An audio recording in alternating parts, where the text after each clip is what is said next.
દેશમાં હાલ વરસાદી માહોલ જામ્યો છે. વિવિધ રાજ્યોમાં વરસાદી માહોલ જોવા મળી રહ્યો છે.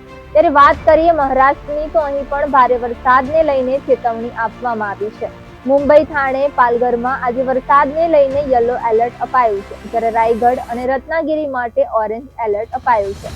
ગત રાત્રે રાયગઢ જિલ્લામાં મેઘો મુશળધાર વરસ્યો હતો. પરિણામે રાયગઢ જિલ્લા અધિકારીએ આજે શાળામાં રજાનો આદેશ આપી દીધો છે.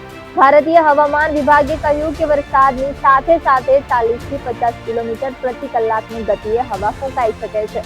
જ્યારે આજે કાલે પશ્ચિમી મહારાષ્ટ્રમાં વરસાદ વધુ તીવ્ર થવાની આશા છે. કેટલાક વિસ્તારોમાં થોડા સમયમાં 70 મીમીથી વધારે વરસાદ થઈ શકે છે.